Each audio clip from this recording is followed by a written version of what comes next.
Hi, and welcome to More Than a Refresh, a podcast about data and the people who wrangle it. I'm Amanda Nystrom, the Chief Operating Officer at Command Prompt, a leader in open source excellence since 1997. We hope that you enjoy the podcast today and contact us for your Postgres and full stack needs, including 24/7 support. Find us at 503-667-4564 at commandprompt.com or at sales@commandprompt.com. Enjoy. More Than a Refresh is brought to you by Greenplum Database. Greenplum is a PostgreSQL-based, open-source, massively parallel database for analytics, machine learning, and AI. A VMware technology, Greenplum is a modern database that isn't limited by your data size or vertical scaling limitations. For more information or to get in touch, visit greenplum.org. Welcome to More Than a Refresh, a podcast about data and the people who wrangle it. Our guest today is Laura DiBenedetto, an ammunition manufacturer and an award-winning author. Laura, we were talking about helping people be better, basically. You said that, and I had asked you, do you think everybody can be an entrepreneur? And you had said that on some level, it's not, we agreed that there are cogs, right? People that should be treated well, but they're part of the machine that moves forward. But you had said also that entrepreneurship means a lot of things. Sometimes it's like yourself who has 6 different interests. And then there's someone like myself who, my life generally runs through one company that I created in 1997. So can you continue on that thought about, what do you think? You said that people are sovereign. They have a right to be wealthy, or at least a right to attempt to be wealthy. To be entrepreneurs. Follow along on that. What else do you have to say in there? Sure. I think the term cog is a little maybe not amazing. I think that's what a lot of the ruling class, I would really begrudge the term elite, don't agree with it, but the ruling class, they would probably want to position us and have us be cogs in their machines, except we're not.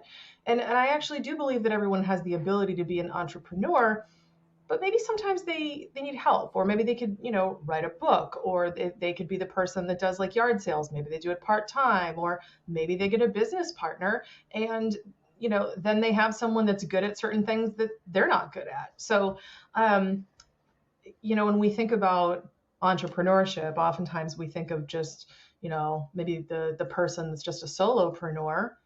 That's an option, but their other options include people who have great ideas and they want to monetize them or sell it to a big company, or they want to innovate and create something huge and create jobs for others. And, the United States a long time ago was founded by a bunch of rebels, and 85% of the population at the time that America was born was all entrepreneurs.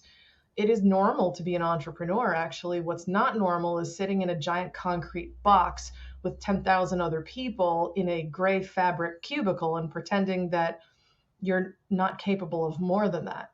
That is the lie. That's the aberration.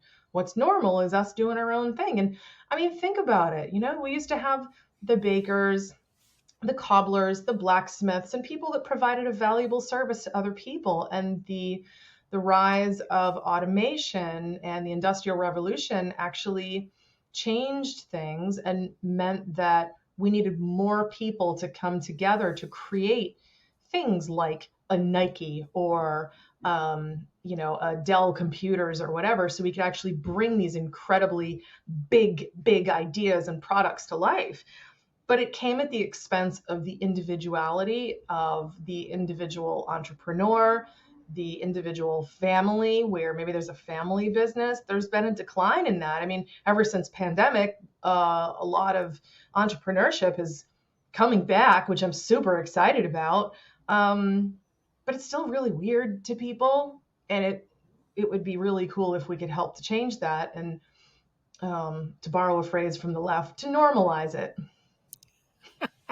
So it's interesting you brought up the pandemic and entrepreneurship. So I'm on a 6-month road trip right now. That's why I'm in the woods. Fun.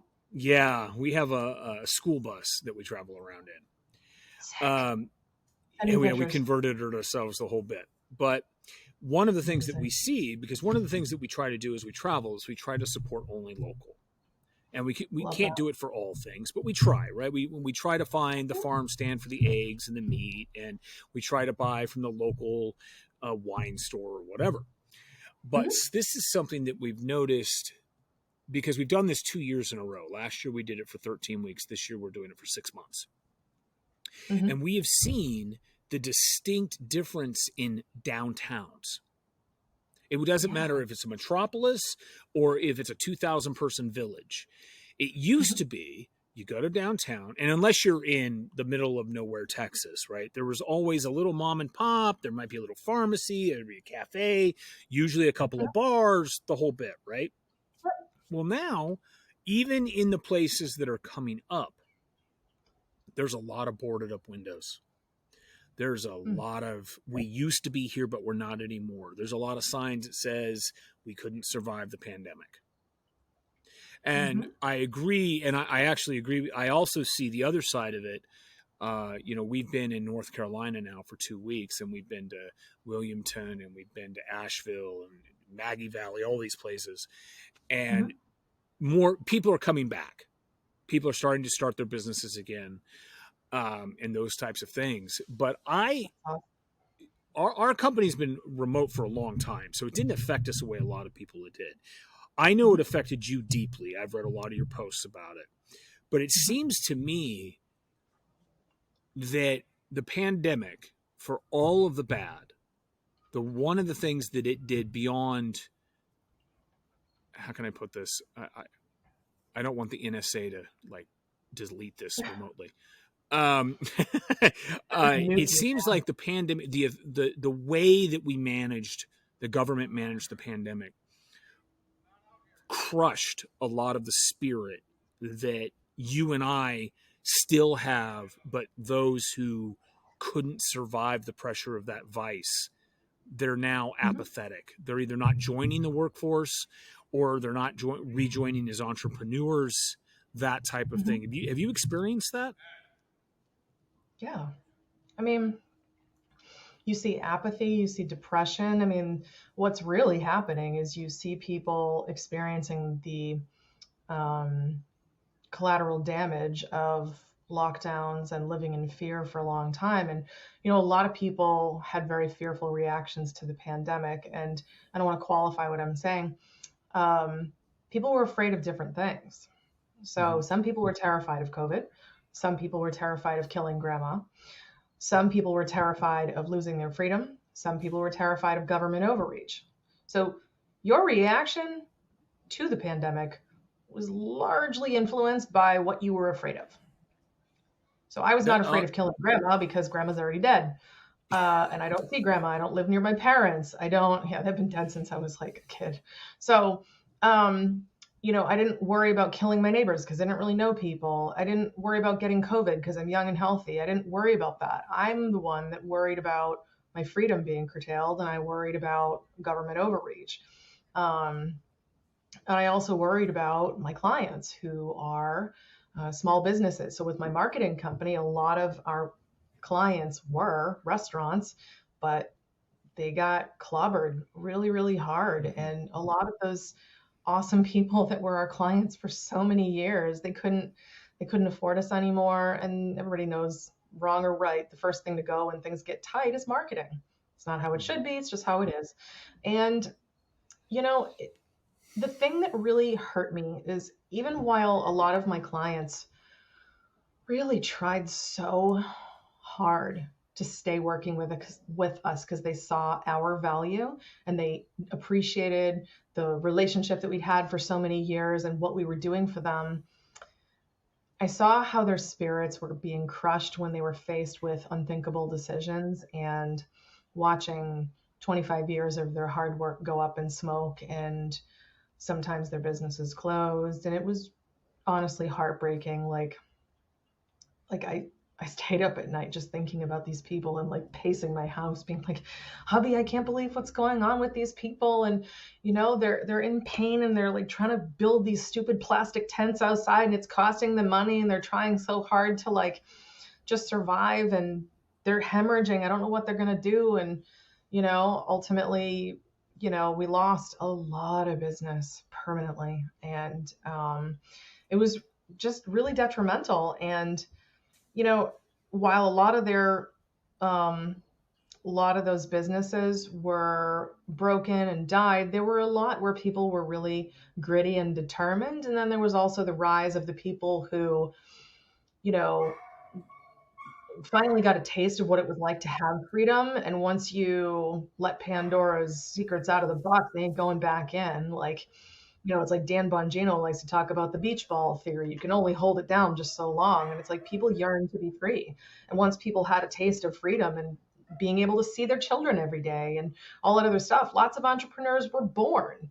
So it was a bit of passing of the torch, if you will. Some people, their businesses and their dreams died while other people's were brought to life. And it was just very interesting, but it all came from a collective trauma.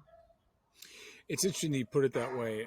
First, I need to say the pandemic didn't affect us in the traditional way either, because we were already remote work. We'd remote worked forever. So we actually traveled the entire United States, and we didn't even get COVID until COVID was no longer actually a thing for most people. And it was last July. My partner and I, we walked into a Ron White concert, the comedian, if you've ever heard of him. And we walked in and we looked around and said, shit, we're going to get COVID. And sure enough, a week later we had COVID. But not to minimize it, but you didn't die. What was that? I said not to minimize it, but you didn't die.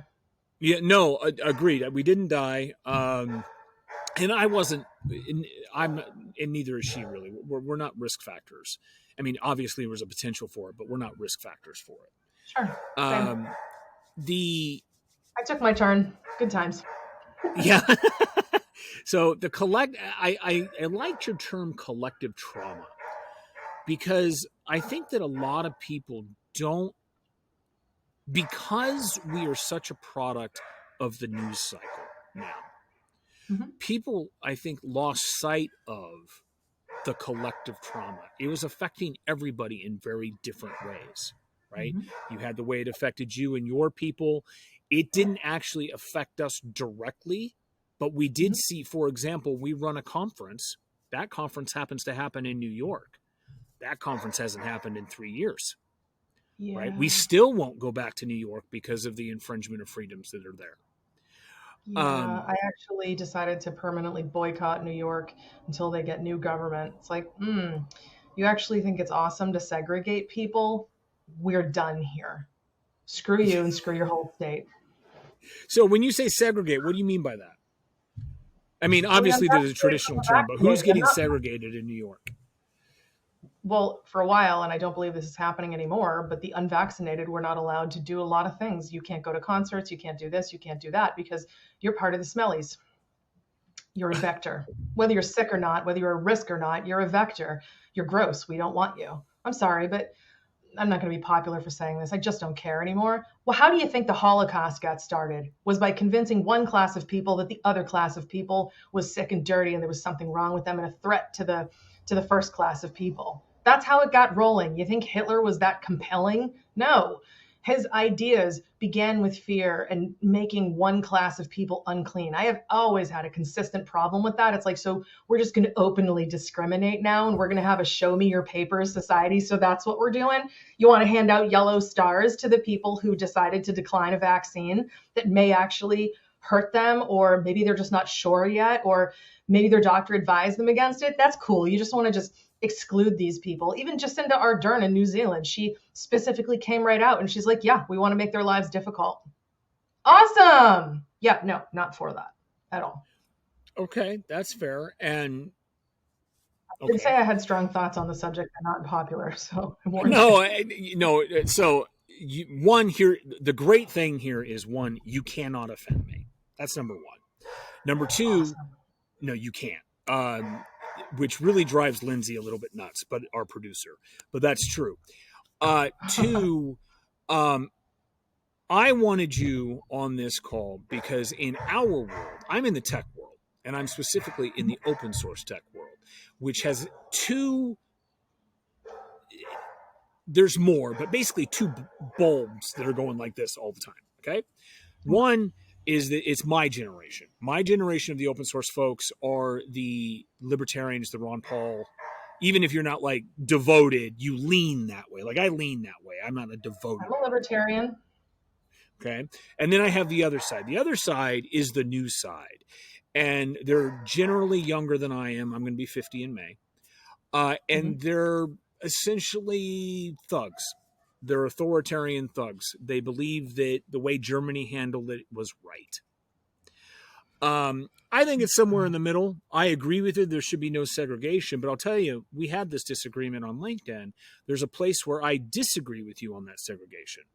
100%, the government should not be able to say, you can't go somewhere because you're not vaccinated. You and I, in concert, will march with you all day long. Here's where we don't agree. As an employer, I'm allowed to set who I want to hire. If I don't want to hire someone who's unvaccinated, I don't need to. Now, I don't remember if you recall, but I said that there was an interesting argument if you're a public company. I remember this because your comment really stuck out to me because most people I speak with, I tend to live in an echo chamber, one that I like, I'll be honest. You're in Florida. Yeah. Hello. Hello, freedom. Like, yeah. Freedom and palm trees. Come on, nothing's wrong here. But, I remember your comment. It stuck out to me, and we can definitely talk about it if you like. Yeah, I would, because, we disagreed, and nothing makes a great conversation except for two people that can disagree and still like each other at the end of it, right? So, well, yes, exactly. And that's the thing is, I'm one of those people. We can disagree and talk about it and share ideas, and that's a healthy thing that more people should be able to do. So let's disagree, buddy. Bring it. All right. So if I remember correctly, you, as a part of your sovereignty argument, basically said that just because someone's unvaccinated, you shouldn't be able to say, I will not hire you, or I can fire you for being unvaccinated. Is that an accurate representation? It's a bit limited, but yeah. Oh, well, expand on it then. Sure. I, as an employer, and I went through this, so I'm speaking from the firsthand experience. I, as an employer, do not own my employees' bodies. I don't even own their time. I rent it, and that's what's called a paycheck. So for me to assert that I have a right to tell them what to do with their own body in something that could hurt them is, I think, a huge violation of their human rights, their sovereignty, and it's a major overreach of my authority and my role as an employer to provide them with a paycheck in exchange for services rendered. It's not part of the original engagement, and to change the terms of the contract midway through because there's a new thing, it is, to me, it's completely overreach. It's no different than the government trying to tell me that I have to do X, Y, and Z because I'm a citizen of the United States. It's like, employment is voluntary. And if it's really that important that I have a vaccinated only staff, which it's not, there are accommodations that you can make for people. You can let them work at home in a lot of different circumstances. And there, in like manufacturing, you can't. But then there's also the other argument that, if the vaccines are working, why aren't they working? If masks work, why aren't they working? So it's kind of like, so I don't even know if this thing that I want you to have works or not and could potentially injure you. And I'm going to force you to do it at my behest and withhold paycheck, which is a change to the business terms that we've agreed to. And it could hurt you and I hold no liability. I get to ruin your life. To me, seems like a massive encroachment. I mean, I had an argument with my COO about this. I'm like, just so we're really clear, there will be no vaccine mandate at our company. And just so we can skip ahead to the future, there will also be no microchip mandate. There's a no on all of that. Sovereignty above all. Figure it out. Like, people get to make their own choices. So, okay. Tell me how you feel.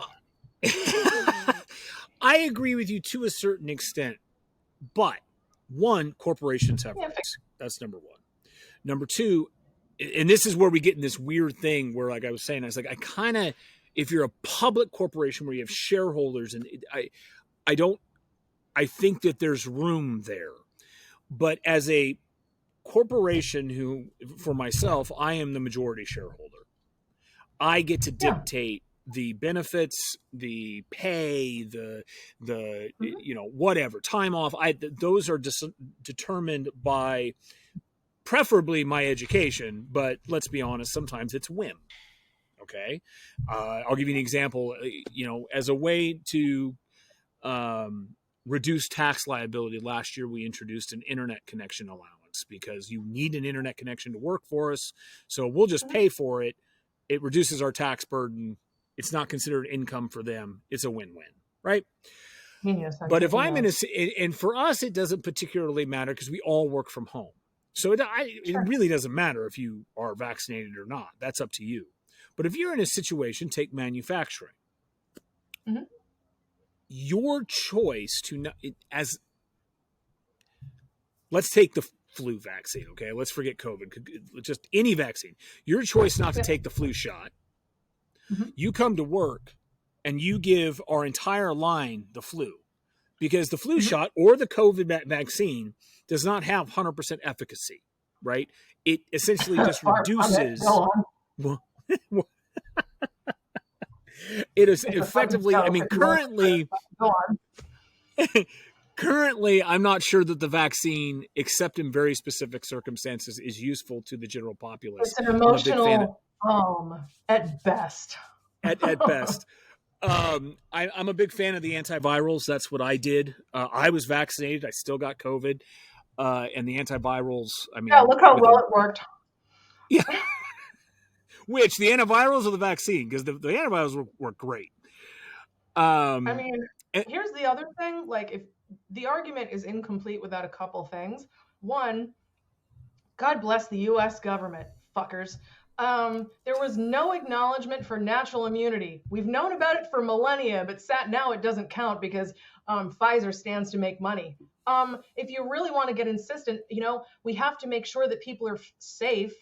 Okay, then maybe you can't come to work until you've already had COVID and survived. So then we know that you have some protection and you'll be all right and it's not our legal responsibility. Okay, maybe you could do that, but to say, oh, you haven't been vaccinated and we know that it doesn't work for shit.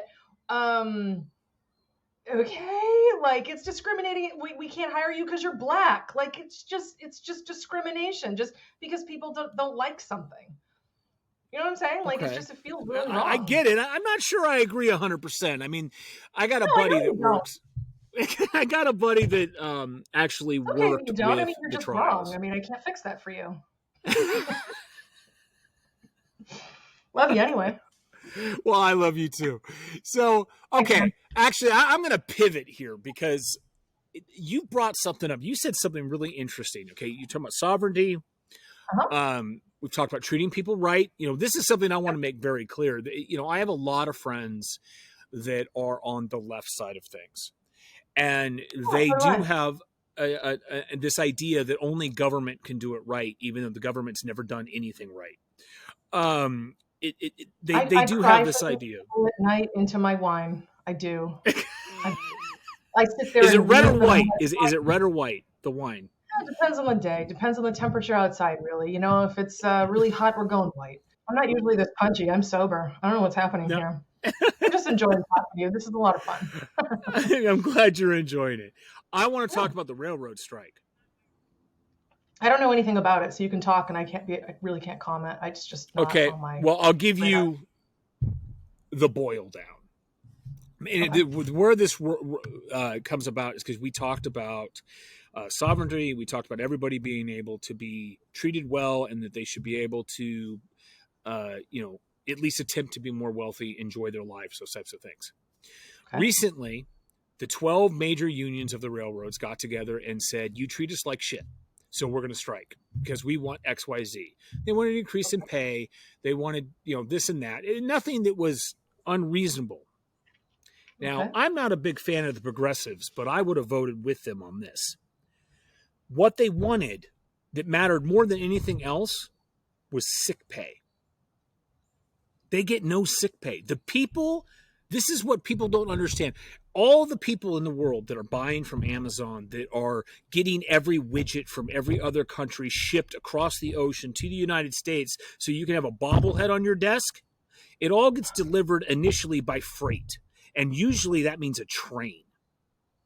So what our president said is, you will not strike because people need to be wealthy. Now, he put it under the guise of, we ship chemicals to treat our water, we do this, we do that.